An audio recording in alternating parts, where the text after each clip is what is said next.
ಇದ್ದಾರೆ ಇರಲಿ. ಅದಕ್ಕೆ ಇವತ್ತು ಪ್ರಜಾವಾಣಿಯಲ್ಲಿ ಬರೆದಿದ್ದೀನಲ್ಲ, ಅವರು ಮುಖ್ಯ ಅರಸುವವರು ಬೇರೆ, ಇವ್ರ ಕಾಲಘಟ್ಟ ಬೇರೆ. ಹಾಗೆ ಒಂದು ಸ್ವಲ್ಪ ಆಡಳಿತದ ಮೇಲೆ ಸ್ವಲ್ಪ ಹಿಡಿತಾ ಇರೋದು ಒಳ್ಳೆಯದು. ತುಂಬ ಆಪ್ತ ವಲಯದ ಮೇಲಿರೋ ಭ್ರಷ್ಟಾಚಾರದ ಆರೋಪಗಳು ಮುಖ್ಯಮಂತ್ರಿಗಳಿಗೆ ಶೋಭೆ ಅಲ್ಲ.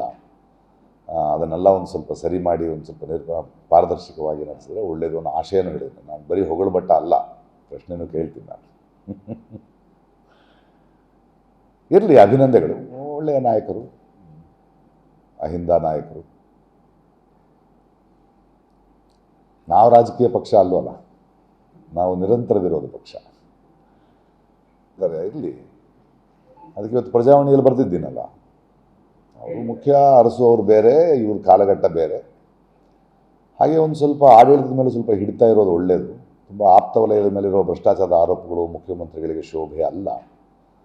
ಅದನ್ನೆಲ್ಲ ಒಂದು ಸ್ವಲ್ಪ ಸರಿ ಮಾಡಿ ಒಂದು ಸ್ವಲ್ಪ ಪಾರದರ್ಶಕವಾಗಿ ನಡೆಸಿದ್ರೆ ಒಳ್ಳೆಯದು ಅನ್ನೋ ಆಶಯನೂ ಹೇಳಿದೆ. ನಾನು ಬರೀ ಹೊಗಳಬಟ್ಟ ಅಲ್ಲ, ಪ್ರಶ್ನೆನೂ ಕೇಳ್ತೀನಿ ನಾನು. ಇರಲಿ, ಅಭಿನಂದನೆಗಳು. ಒಳ್ಳೆಯ ನಾಯಕರು, ಅಹಿಂದ ನಾಯಕರು.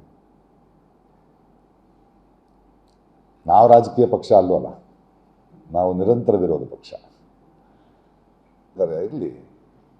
ಅದಕ್ಕೆ ಇವತ್ತು ಪ್ರಜಾವಾಣಿಯಲ್ಲಿ ಬರೆದಿದ್ದೀನಲ್ಲ, ಅವರು ಮುಖ್ಯ ಅರಸುವವರು ಬೇರೆ, ಇವ್ರ ಕಾಲಘಟ್ಟ ಬೇರೆ. ಹಾಗೆ ಒಂದು ಸ್ವಲ್ಪ ಆಡಳಿತದ ಮೇಲೆ ಸ್ವಲ್ಪ ಹಿಡಿತಾ ಇರೋದು ಒಳ್ಳೆಯದು. ತುಂಬ ಆಪ್ತ ವಲಯದ ಮೇಲಿರೋ ಭ್ರಷ್ಟಾಚಾರದ ಆರೋಪಗಳು ಮುಖ್ಯಮಂತ್ರಿಗಳಿಗೆ ಶೋಭೆ ಅಲ್ಲ. ಅದನ್ನೆಲ್ಲ ಒಂದು ಸ್ವಲ್ಪ ಸರಿ ಮಾಡಿ ಒಂದು ಸ್ವಲ್ಪ ಪಾರದರ್ಶಕವಾಗಿ ನಡೆಸಿದ್ರೆ ಒಳ್ಳೆಯದು ಅನ್ನೋ ಆಶಯನೂ ಹೇಳಿದೆ. ನಾನು ಬರೀ ಹೊಗಳಬಟ್ಟ ಅಲ್ಲ, ಪ್ರಶ್ನೆನೂ ಕೇಳ್ತೀನಿ ನಾನು. ಇರಲಿ, ಅಭಿನಂದನೆಗಳು.